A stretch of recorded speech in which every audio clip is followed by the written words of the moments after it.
Party ने अपनी सरकार के समय इस देश के सेना के जवानों के शौर्य और पराक्रम का परिचय नहीं देने दिया था।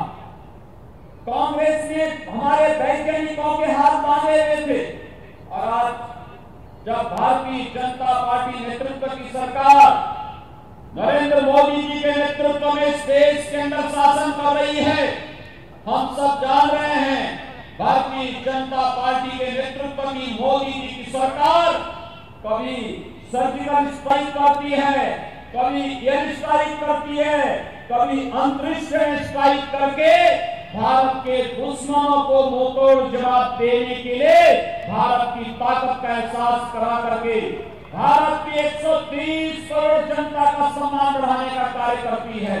और इसीलिए तो आज पुनः एक बार फिर मोदी सरकार के भाव के साथ हम सबको कार्य करना होगा। कांग्रेस पार्टी की सरकार में आतंकवादियों को बिरयानी खिलाया जाता है और भारतीय जनता पार्टी नेतृत्व की सरकार आतंकवादियों को बुलेट से जवाब देती है। आतंकवाद का जवाब केवल बुलेट हो सकता है। भारतीय जनता पार्टी नेतृत्व की सरकार ने करके दिखाया है। दूसरी ओर टीआरएस 12% मुस्लिम आरक्षण की घोषणा करता है।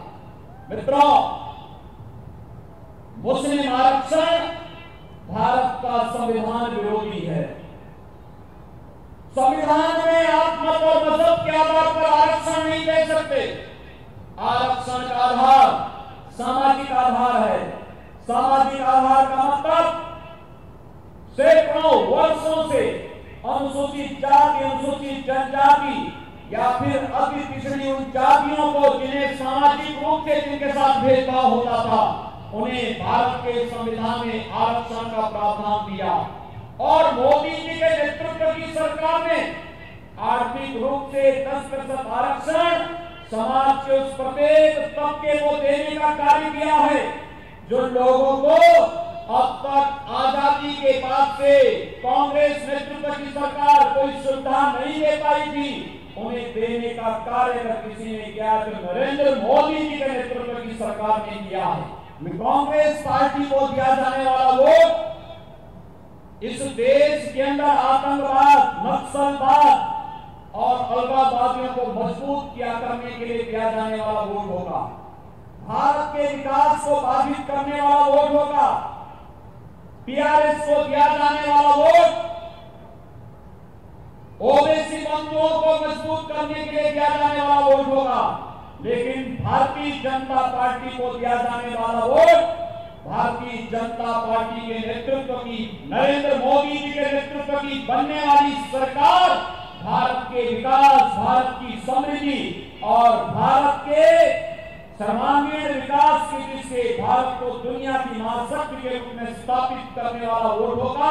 और इसीलिए आप सबसे अपील है कि भारतीय जनता पार्टी के प्रत्याशियों को भारी मतों से चुनाव जिता करके आप भेजिए। तेलंगाना के अंदर टीआरएस की सरकार ने अपने कोई भी वायदे पूरे नहीं किए। न उन्होंने यहाँ के गरीबों को जमीन दी, न भागीरथी योजना के अंतर्गत प्रत्येक गांव में पेयजल की सुविधा दी, न आयुष्मान भारत की केंद्र की मोदी सरकार की हर गरीब को 5 लाख रुपए आर्थिक सहायता देने की, 5 लाख रुपए की निःशुल्क स्वास्थ्य सुविधा उपलब्ध कराने की योजना हो, या फिर वे सारी योजनाएं जो केंद्र की मोदी सरकार ने घोषित की, युवाओं के लिए स्किल मिशन का कार्यक्रम हो, या फिर स्टैंड अप की योजना, प्रधानमंत्री स्टार्टअप की योजना, डिजिटल इंडिया की योजना, मेक इन इंडिया की योजना, प्रधानमंत्री आवास योजना, स्वच्छ भारत मिशन के अंतर्गत प्रत्येक गरीब परिवार को दिया जाने वाला शौचालय हो, या सौभाग्य योजना के अंतर्गत दिया जाने वाला प्रत्येक गरीब परिवार को विद्युत का कनेक्शन हो, या फिर गरीब परिवार को दिया जाने वाला उज्ज्वला योजना में एक रसोई गैस के सिलेंडर की कनेक्शन की बात हो। भारतीय जनता पार्टी की सरकार ने मोदी जी के नेतृत्व में जहां योजनाओं को ईमानदारी के साथ प्रत्येक नागरिक तक पहुंचाने का कार्य किया, वहीं टीआरएस की सरकार ने यहाँ की जनता के लिए कुछ भी ऐसा कार्य नहीं किया।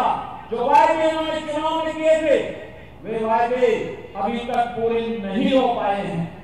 मित्रों, मैं आप सबसे ही कहने के लिए आया हूं कि एक और नरेंद्र मोदी जी के नेतृत्व की सरकार जो सबका साथ और सबके विकास की बात करती है, हमने प्रत्येक नागरिक को सुरक्षा, प्रत्येक के विकास के लिए भारतीय जनता पार्टी नेतृत्व की सरकार ने कार्य किया है।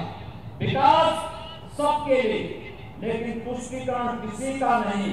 लेकिन कांग्रेस हो या टीआरएस, ये दोनों सरकारें तुष्टीकरण की नीति पर चल करके केवल और केवल इस देश में अराजकता पैदा करना चाहती हैं।